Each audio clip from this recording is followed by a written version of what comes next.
Iran का लगभग हर शहर बगावत की आग में चल रहा है। इस बीच अमेरिकी राष्ट्रपति डोनाल्ड ट्रंप ने ईरान को कड़ी चेतावनी दी। ट्रंप ने कहा कि हमारा टारगेट लॉक्ड है, हमारी सेना लोडेड है। अगर शांतिपूर्ण प्रदर्शन को कुचलने की कोशिश हुई तो हम एंट्री मारेंगे, ईरान पहुंचेंगे, प्रदर्शनकारियों की मदद करेंगे। ये साफ है, अमेरिका के प्रदर्शनकारी इस वक्त काबू गए हैं।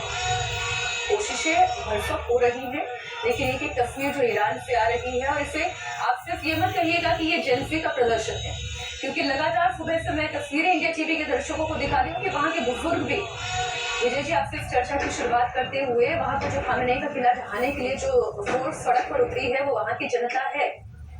उसमें केवल जेंजी नहीं है, एक बुजुर्ग महिला बैसाखियों के सहारे चल रही है, और वो डेथ टू डिक्टेटरशिप की बात कर रही है। हम लगातार इस पर चर्चा कर रहे हैं। मुझे लग रहा है कि चाहे वक्त भले ही लगे, लेकिन ये खामनेई के शासन का अंत है। और ये इस्लामिक जो शासन ना, उसका अंत है। खामनेई के खिलाफ नहीं है ये। खामनेई तो उसके रूल करने वाले लोग हैं, लेकिन ईरान के जो लोग हैं, ईरान की जो लड़कियां हैं, ईरान के जो बच्चे हैं, जेंजी, और ईरान के जो लोग हैं, वो ये 40-45 साल का जो इस्लामिक शासन था, उसके खिलाफ खड़े हुए। वो अन्याय के खिलाफ खड़े। और मुझे लगता है वक्त कुछ लगे, 4 दिन लगे, 6 महीने लगे, साल भर लगे, लेकिन अब उस रास्ते पर ईरान पहुंच गया जहां वो 60 के दशक में था। और फिर से एक नई क्रांति के साथ ईरान आएगा। उसी तरह रजा पहलवी के जो शासक हैं, जो शाह रहे हैं, उनके साथ कितना फायदा होता नहीं होता है। एक मोनार्की वाली डेमोक्रेसी वहां पर रहेगी, मोनार्क डेमोक्रेसी रहेगी, या डेमोक्रेसी कैसे पहुंचती है। लेकिन इस्लामिक शासन के खिलाफ ये लड़ाई जो है, वो ऐसी मैदान पर आ गई कि अब इसको रोकना मुश्किल है। अमेरिका को भी उनकी मदद, ये जो ट्रम्प साहब का स्टाइल है ना, ये तो बहाना है उन पर लड़ने का या अटैक करने का।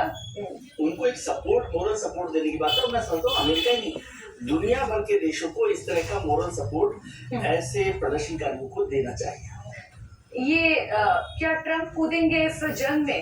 मानना चाहिए होता ना, नहीं मतलब एकदम ऑन एंड ऑफ फ्रंट। कहाँ लोग क्या चीज दादा? क्या अफगानिस्तान में लोग करेंगे? लगा दिया क्या लगा दिया जो मतलब समझे नहीं। उसके खिलाफ हाँ हाँ लगा दिया। अभी फर्श में नहीं लगाया उन्होंने, अभी फर्श में नहीं लगा है अभी। वहाँ तो महिलाएं पब्लिक वुमेन में काम भी नहीं कर पा रही है बिना रोके के। सवाल ये है कि ये दुनिया किस ओर जा रही है? क्या दुनिया के 3-4 दादा हैं, वो तय करेंगे कि दुनिया इस रूप में जाए या उस रूप में जाए?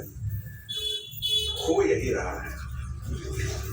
रहा है कि अमेरिका तय कर रहा है कि हमको वेनेजुएला में जाना है तो हम घुसेंगे, हमको ईरान पर बम्बार्डिंग करनी है, हम न्यूक्लियर वेपन्स बनाना है तो हम ईरान को न्यूक्लियर वेपन्स नहीं बनाने देंगे। लेकिन चूंकि भारत को हमको जो है वो प्रिक करना है, तो हम पाकिस्तान को न्यूक्लियर टेक्नोलॉजी जाने देंगे, उसके हाथ तक पहुंचने देंगे। भारत को घेरना है तो हम बांग्लादेश के अंदर जो है वो सत्ता परिवर्तन करा देंगे। ये स्थिति यही है, और जिसे हम कहते हैं एक हेजेमोनिक ऑर्डर क्रिएट करने की कोशिश अमेरिका कर रहा है। कि उसको लगता है, पहले ट्रेड के थ्रू उसने प्रैक्टिस किया, ट्रेड में उनको सफलता की मिली, कितनी सफलता नहीं मिली वो कह रहे हैं कि अब सफल हुए हैं इसमें। लेकिन ट्रेड की हेजेमनी के बाद उनको अब लग रहा है कि हमको मिलिट्री माइट को हमको डिमोन्स्ट्रेट करना है, तो 2-4 जगह हम डिमोन्स्ट्रेट कर दें। आदमी टारगेट क्या करता है, पहले छोटा वाला से शुरू करता है, जहां पर उसको सक्सेस लग जाए, फिर वो देखेगा कि ईरान के अंदर, ईरान पर तो बॉम्बर को प्रयोग किया ही किया, उसके न्यूक्लियर इंस्टॉलेशंस को खत्म करने की कोशिश की। देखना ये है कि अमेरिका किस हद तक जाता है। ईरान में कहाँ तक जाएगा हर्षवर्धन जी? ईरान में क्या ट्रम्प को अटैक करेंगे? हालांकि अभी उनको इसकी जरूरत ही नहीं है। शायद वो वेनेजुएला में ये चाहते थे कि वहां पर भी लोग मदुरो के खिलाफ एक ताकत खड़ी होती, लेकिन वो नहीं हो पाई।